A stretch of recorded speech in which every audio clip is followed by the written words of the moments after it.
Recuerdo esa noche como si aún la tuviera tatuada en la piel. El cielo estaba más negro que nunca y el viento soplaba con una rabia que me calaba hasta los huesos. Con una mano sostenía a mi hijo, dormido y envuelto en una manta vieja, y con la otra aquella maleta de cartón, gastada, rota por una esquina, que contenía toda mi vida. Ropa usada, un retrato doblado y una carta que nunca llegué a enviar. Caminaba por un camino de tierra, sin saber a dónde iba, solo sabiendo de dónde huía. Mi pueblo, mi historia, mi apellido, todo lo dejaba atrás. En mi pecho ardía el miedo, pero también una fuerza que jamás creí tener. Cada paso era una decisión, cada lágrima un grito silencioso. Por ti, murmuraba. Todo esto es por ti. Aún no sabía lo que me esperaba allá afuera, pero en esa oscuridad, con el mundo en mi espalda y mi hijo en brazos, supe que esa sería la noche que cambiaría mi destino para siempre. ¿Y qué fue lo primero que encontré cuando amaneció? El sol apenas despuntaba en el horizonte cuando mis pies, sucios de barro y cansancio, pisaron un sendero de asfalto. Me dolían las piernas, los hombros, el alma, pero allí estaba yo, en pie. Miré a mi hijo, aún dormido, ajeno al mundo, con su carita pegada a mi pecho. Y sentí miedo. No tenía dinero, ni comida, ni un lugar a donde ir. Lo único que tenía era una esperanza ciega, casi infantil, de que en algún rincón del mundo habría una oportunidad para nosotros. Me senté en la orilla del camino, bajo un árbol reseco, y pensé en volver. ¿Y si me había equivocado? ¿Y si lo había condenado a una vida peor? Pero entonces recordé sus ojos cuando su padre gritaba, la forma en que se encogía cuando mi padre alzaba la voz, y supe que no podía regresar. Ese pasado no le pertenecía más.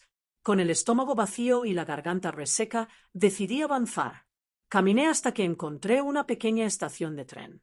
El encargado, un hombre mayor de bigote blanco y mirada dura, me miró como si yo fuera parte del polvo del camino. Le pedí ayuda. No limosna, ayuda. Me ofrecí a limpiar, a barrer, a cuidar el lugar. Él se rió, pero me permitió quedarme en un banco solo esa noche. Fue el primer techo que tuve, y aunque era de hierro frío y madera dura, lo sentí como un palacio. Esa noche, mientras mi hijo dormía en mis brazos, conté las estrellas. No sabía si era el hambre o la esperanza lo que me mantenía despierta, pero juré que no importaba cuán difícil fuese, no dejaría de caminar. A la mañana siguiente, escuché que en una ciudad cercana, a muchas horas de allí, se necesitaban empleadas para limpiar en una fábrica. Sin dudar, tomé a mi hijo y volví al camino. Pero el viaje sería largo, y lo que me aguardaba en aquella ciudad cambiaría no solo mi cuerpo, sino mi corazón. Porque lo que encontré allí fue el primer golpe real de una vida en soledad. ¿Cómo se sobrevive sin hogar, sin amigos, con un niño hambriento y un mundo que no perdona? La respuesta llegó en forma de puertas cerradas, miradas indiferentes y una mujer que cambiaría el rumbo de nuestra historia. Llegamos a la ciudad al anochecer. No sé cómo pude cargar a mi hijo y la maleta durante tanto tiempo.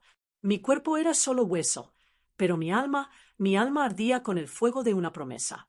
Las calles estaban iluminadas, pero no por la esperanza, sino por el ruido, el caos y una indiferencia que me atravesaba como el viento frío de las montañas. Caminé entre edificios grises, buscando una dirección que oí en la estación. Una fábrica que, según dicen, contrataba mujeres sin papeles. Nadie respondió al toque. Nadie me miró.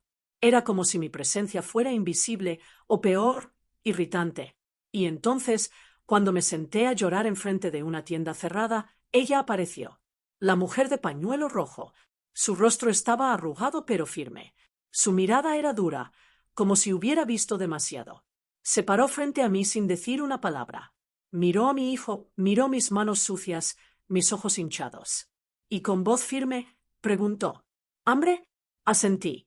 Ella me dio un pedazo de pan envuelto en papel viejo. Lo devoré como si fuera el banquete de una reina. Entonces, sin decir nada más, se volvió. Dudé por un segundo, pero me levanté y la seguí. Esa mujer, cuyo nombre no sabía hasta días después, me llevó a un viejo edificio donde vivían muchas otras como yo, mujeres invisibles, olvidadas, heridas. Me dio un colchón en el suelo, me ofreció agua, me enseñó a calentar sopa con una resistencia en una lata. Y durante la noche, mientras mi hijo dormía en mi pecho, ella me habló. Yo también fui como tú me dijiste. Vendí lo poco que tenía para llegar aquí. Perdí a mi familia, a mis hijos. Pero yo aún respiro, y mientras tú respires, puedes luchar. Estas palabras fueron grabadas en mí como fuego en la piel. Me ofreció trabajo en el mercado, levantarse antes del amanecer, limpiar puestos, cargar cajas, aguantar gritos. No era mucho, pero era algo. Accedí sin pestañear. Durante los días siguientes, aprendí a moverme como una sombra. No hablar, no pedir, solo agradecer. Pero en el silencio hice un plan. Uno donde mi hijo no crecería entre las cajas. Uno donde tendría un uniforme, una mochila, una infancia. Y mientras tanto, la mujer de pañuelo rojo me observaba. Ella lo sabía. Sabía que en mi silencio, en mis manos callosas, estaban haciendo algo más fuerte que el miedo. Porque lo que nadie entendía era que yo no huía solo del odio, corría hacia el amor. Y yo estaba dispuesta a atravesar el infierno si le daba a mi hijo un rincón del cielo. Pero el destino no se queda quieto por mucho tiempo, y una traición inesperada estaba a punto de derribar todo lo que empecé a construir. ¿Quién me vendería al enemigo cuando empezara a sentir que tal vez podríamos tener una vida digna? La rutina había empezado a tomar forma. A pesar del cansancio, de las largas jornadas en el mercado cargando cajones, soportando insultos y comiendo sobras, había encontrado un atisbo de estabilidad. Mi hijo dormía más tranquilo, su tos se había calmado. Aunque no podía permitirme medicinas, cada noche lo abrazaba fuerte, jurándole en silencio que todo valdría la pena. Pero como suele ocurrir con quienes rozan la esperanza, el golpe llegó desde el lugar más inesperado, de quien creí que era amiga. Se llamaba Luisa, otra mujer del refugio. Habíamos compartido historias bajo la tenue luz de una bombilla rota. Me contó que había perdido a su hija en la frontera y que limpiaba casas por unas monedas. Yo confié en ella. Tal vez porque ambas llevábamos las cicatrices en los ojos. Un día me dijo que conocía a una familia que necesitaba a alguien para trabajar puertas adentro. Vivirás en la casa, tendrás comida y tu hijo podrá quedarse contigo, me dijo, con una sonrisa que hoy sé que era máscara. Acepté, y esa decisión casi destruyó lo poco que me quedaba. La familia vivía en las afueras, una mansión tan grande que me sentí como una hormiga. La señora era fría y el señor no me miraba a los ojos. A la primera semana me di cuenta de que algo no iba bien. Me quitaban el celular por las noches, me hacían dormir en el cuarto de herramientas y no me dejaban salir ni siquiera a la puerta. Mi hijo solo podía estar conmigo en ciertas horas, y cuando lloraba, la señora se ponía histérica. Una noche escuché una conversación que me congeló la sangre. Estaban hablando de enviarlo a otro sitio. Intenté irme, pero me detuvieron.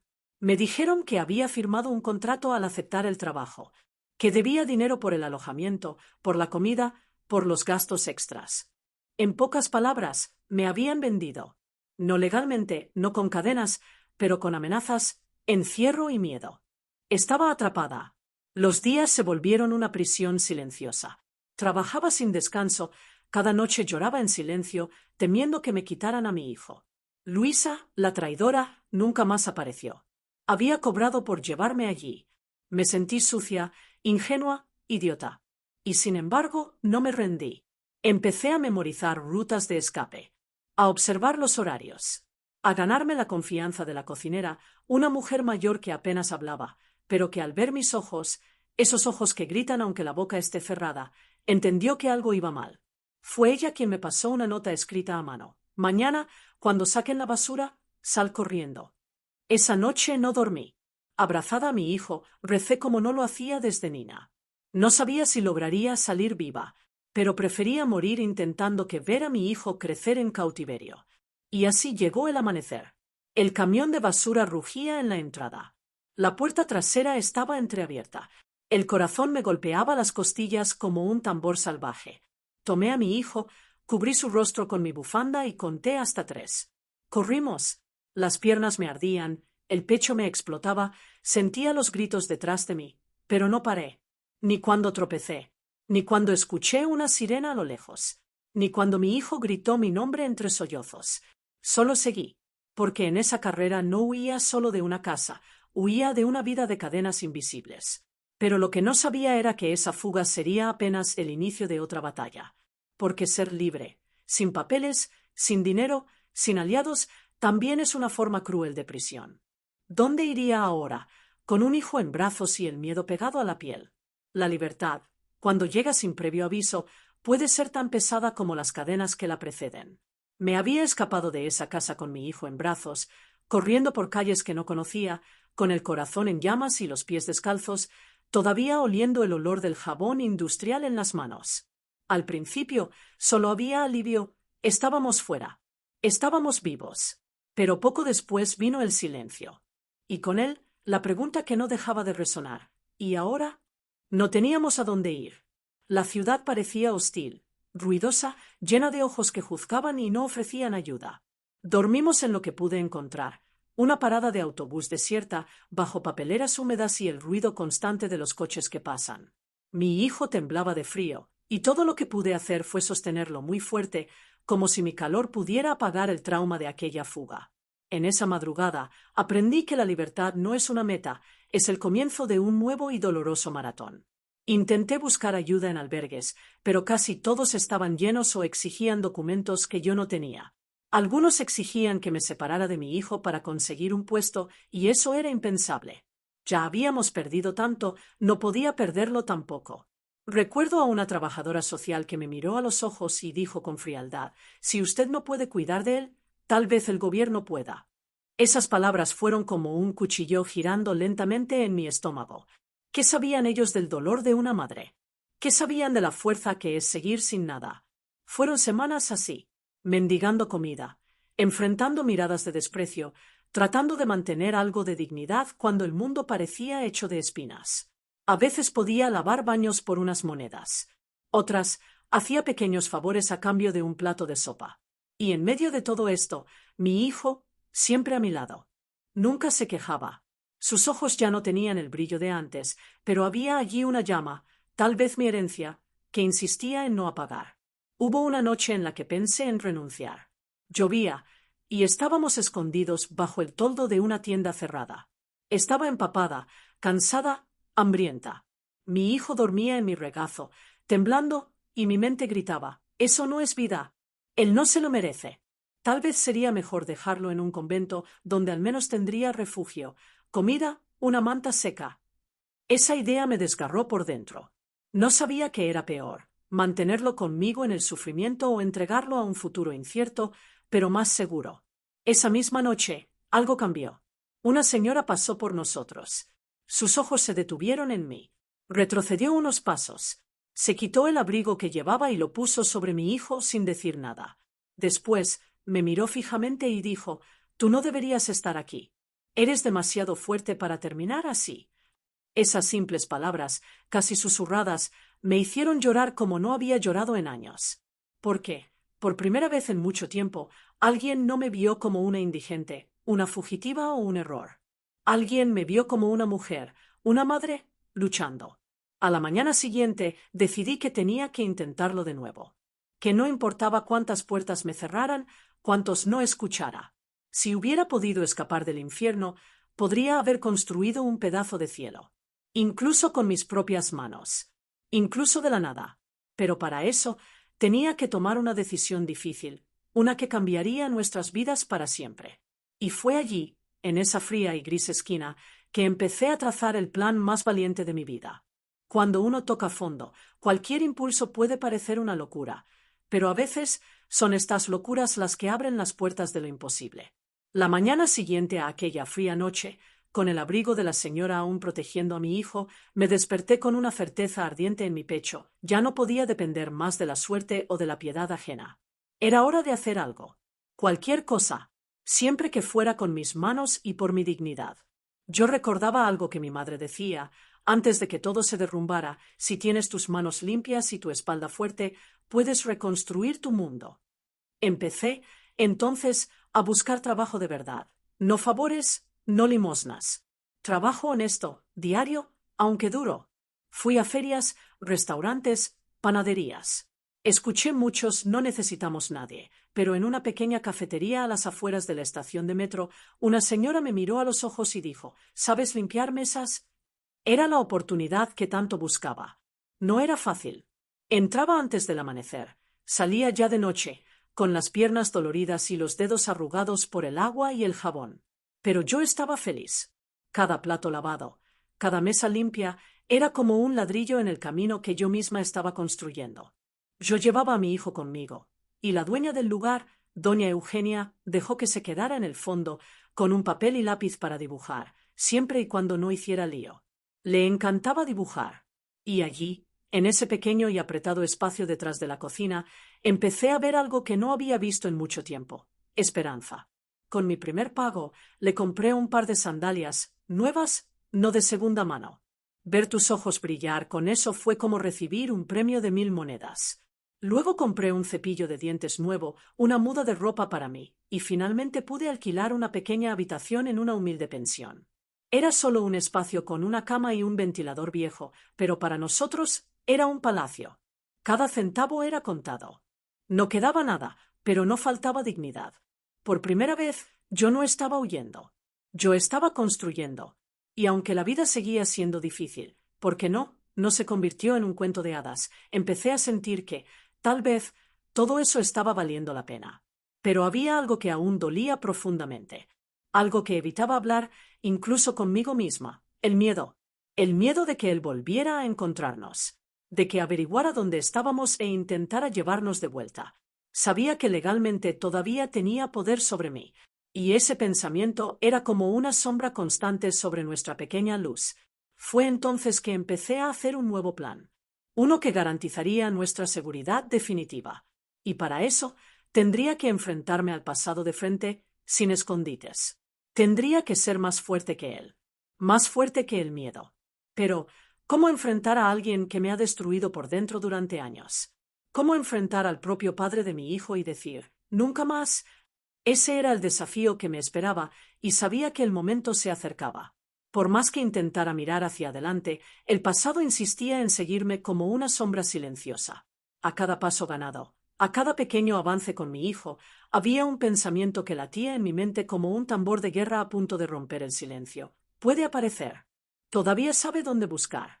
Y entonces, un día, lo que era miedo se hizo realidad. Era una tarde borrosa de sábado. Había terminado mi turno en la cafetería y recogí a mi hijo en la casa de la vecina que, amablemente, lo cuidaba mientras yo trabajaba. Caminábamos lentamente por las calles del barrio cuando oí una voz que paralizó mi cuerpo. Era una voz grave, familiar y al mismo tiempo detestada. «Así que aquí estabas escondida», dijo él, con ese tono burlón que me hacía temblar por dentro. Mi corazón se disparó. Mi hijo estrechó mi mano, sintiendo la tensión. El hombre delante de nosotros era más viejo, con los ojos profundos y una mirada fría, igual que hace años. No había nostalgia, ni arrepentimiento en su rostro, solo control, como si aún fuera su propiedad. Temblaba, pero no retrocedía. Mantuve la barbilla en alto. Sabía que huir de nuevo no era una opción. «Este niño no te pertenece», murmuró, mirando a mi hijo como si fuera solo otro objeto. «Y tú me perteneces a mí». Eso fue como una cuchilla cortando un viejo tejido, el último hilo de la niña asustada que había sido. Sentí una fuerza surgir dentro de mí, una fuerza construida por cada noche de hambre, cada lágrima escondida, cada plato lavado con dignidad. Respiré hondo y respondí, con la voz firme y tranquila: «No soy tuya. Nunca lo fui. Y este niño es mi razón de vivir. No tienes derecho a acercarte a nosotros». Dio un paso en mi dirección, amenazante, pero una señora que vivía en el edificio de enfrente, al darse cuenta de la situación, salió a la puerta con el celular en la mano. «¿Necesitan ayuda?», gritó. El hombre retrocedió. Lanzó una última mirada de odio y desapareció por la estrecha calle, desapareciendo entre los coches. Esa noche no pude dormir. No de miedo, sino de alivio. Me había enfrentado al monstruo. No con violencia, no con gritos, pero sí con dignidad. Por primera vez, sentí que había recuperado algo que había intentado robarme durante tantos años: mi voz. Y algo aún más importante: mi libertad. Era simbólico. No era solo sobre él. Era sobre todo lo que representaba, la pobreza que me encadenaba, el machismo que me callaba, el miedo que me amordazaba. Yo había ganado. Todavía había batallas por delante, sí. Pero esta había sido la más difícil. En los días siguientes busqué apoyo legal.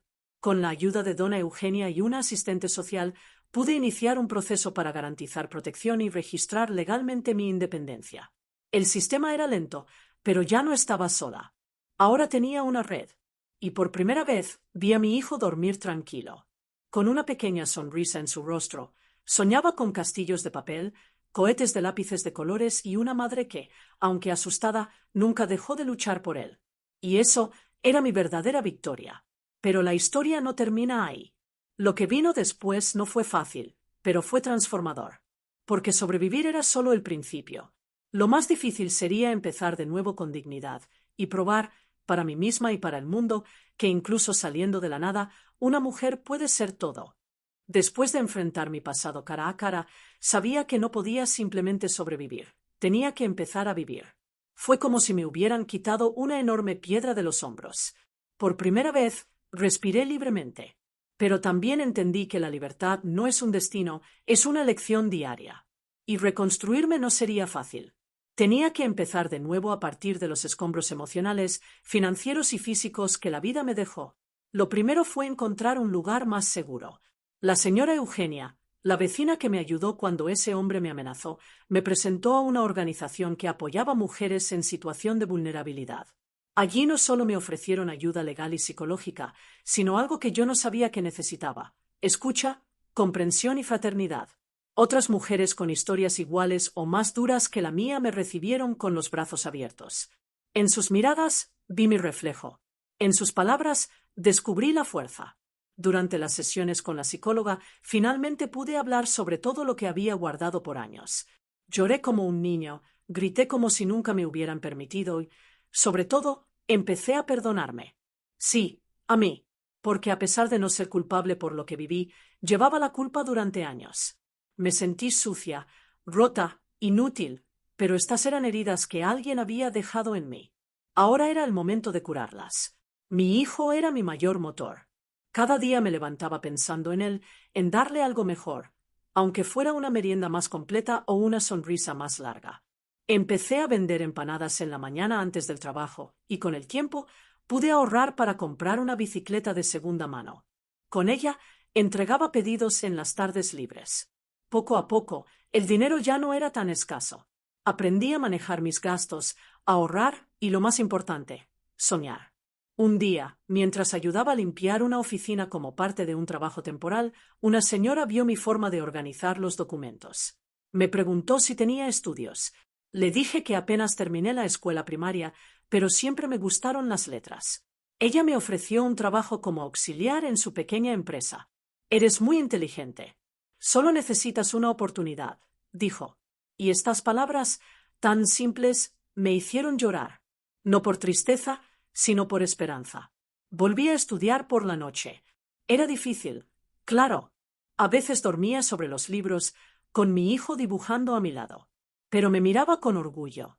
«¿Vas a ser médico, mamá?», me preguntaba. «Voy a ser lo que yo quiera, hijo», respondía, porque por primera vez en mi vida pensé que era capaz de eso. También descubrí una pasión inesperada, la escritura. En una de las terapias de grupo, nos pidieron que escribiéramos cartas para nosotras mismas. Y cuando lo hice, sentí que algo se liberaba, como si mi historia tuviera voz. Empecé a escribir en un cuaderno, y ese cuaderno se llenó de relatos, pensamientos, pedazos de vida. Un día, compartí uno en un grupo de mujeres y aplaudieron. Me dijeron que mi historia inspiró, y entonces entendí algo poderoso. El dolor, cuando se comparte, puede convertirse en un puente. Mi vida no era perfecta. Todavía había noches de dudas, cuentas que no cerraban y miedos que volvían sin avisar. Pero ya no era la mujer quebrada que llegó a esta ciudad huyendo. Ahora era madre, trabajadora, estudiante y escritora. Alguien que, contra todas las probabilidades, estaba construyendo algo hermoso desde lo más oscuro. Y cuando pensé que la vida no podía sorprenderme más, algo inesperado llamó a mi puerta. Una carta, vieja, amarillenta, con mi nombre escrito a mano. No tenía remitente, pero dentro había palabras que me harían cuestionar todo lo que pensaba saber sobre mi pasado y mi historia. Porque el pasado, por más que corra, siempre encuentra un camino de regreso. No hay manera de prepararse para el pasado cuando decides volver. Esa carta, esa maldita carta, llegó una tarde nublada, justo cuando pensaba que el peor capítulo de mi vida ya había pasado. Recuerdo el sonido del papel al abrirlo, tan frágil como mis manos temblorosas. En el sobre no había sello ni dirección, solo mi nombre, escrito en una caligrafía que me parecía dolorosamente familiar. Al sacar el contenido, mis ojos se encontraron con una confesión. Un relato que venía de las profundidades del infierno que había vivido y que tenía un nombre, mi padre. Cada palabra me golpeó como una bofetada. No era una carta de perdón, ni de reconciliación. Era una especie de testamento emocional, una confesión de pecados y errores envuelta en un tono amargo, casi cínico. En la carta hablaba de cómo su odio no nació de mí, sino del reflejo de mi madre en mis ojos. Decía que cada vez que me veía, recordaba lo que ella le robó, su juventud, su libertad, sus sueños, y por eso me hizo el blanco de su furia. Me contó cosas que nunca imaginé, que intentó abandonarme cuando era un bebé, que solo me aceptó en casa por la presión de mi abuela, e incluso pensó en hacerme daño de verdad. Las palabras se oscurecieron a medida que avanzaba. Había detalles que nunca supe, como vendía joyas de mi madre para apostar o golpeaba a mi hermano por defenderme una vez. La verdad, tan cruel y descarnada, me dejó sin aliento. Pero lo más devastador vino al final, una línea escrita con una tinta más débil, como si hubiera dudado en ponerla. Sin embargo, en mis últimos días me vi a mí mismo soñando con usted. Esa frase se quedó atascada en mí. ¿Qué significaba? ¿Arrepentimiento tardío? ¿Un intento de limpiar tu conciencia antes de morir? ¿Otra manipulación? Me sentí desorientada, como si la chica herida dentro de mí se levantara de nuevo, buscando respuestas que tal vez nunca llegaría a tener. Pasé días sin dormir, leyendo y releyendo la carta, como si esperara que las palabras cambiaran. Pero lo único que cambiaba era mi percepción. Por años había cargado con una culpa que no era mía. Había creído que era la causa del rechazo, del odio, de la violencia, pero ahora entendía que mi existencia solo había sido el catalizador de una oscuridad que ya habitaba dentro de él. No era yo. Nunca fui yo. Y eso, aunque doloroso, fue liberador. Lloré. Lloré como no lo hacía desde que huí. Pero no era un llanto de derrota, sino de duelo. Estaba enterrando a ese padre que nunca fue padre. Estaba dejando ir el deseo infantil de ser amada por él. Y en ese vacío empecé a construir algo nuevo, compasión. No por él, sino por mí misma. La carta también incluía un contacto, el nombre de una mujer, supuestamente su enfermera, que había cuidado de él en sus últimos meses. Decía que ella quería hablar conmigo, que tenía algo que entregarme. Durante días dudé si hacerlo. ¿Para qué abrir más heridas? Pero una parte de mí sabía que, si no lo hacía, siempre quedaría la sombra de la duda. La busqué, y cuando finalmente la encontré, me entregó un pequeño paquete, un viejo relicario con una foto mía de niña. Lo miraba todas las noches antes de dormir. Me dijo, mi corazón se hizo trizas. ¿Qué era eso? ¿Culpa? ¿Amor distorsionado? ¿Remordimiento tardío? Nunca lo sabría. Pero entendí algo. No importaba lo que él sintiera en el final, lo importante era lo que yo decidiera hacer con mi vida a partir de ese momento. Y fue ahí, en medio de la confusión, del dolor y de las cenizas del pasado, que tomé una decisión. Iba a contar mi historia. No para exponerlo, ni para buscar lástima, sino para que otras mujeres supieran que se puede escapar del infierno. Que hay luz más allá del odio. Que la dignidad no muere, solo se esconde, esperando a que la recuperemos con cada paso hacia adelante. Y así empezó mi viaje como narradora, como voz para las que no pudieron hablar. Porque mi historia, aunque marcada por la oscuridad, también es una historia de resistencia, de lucha y de renacimiento. Y todavía quedaba algo por decir. Algo que cambiaría mi camino para siempre. A veces la libertad no llega con alas, sino con cicatrices.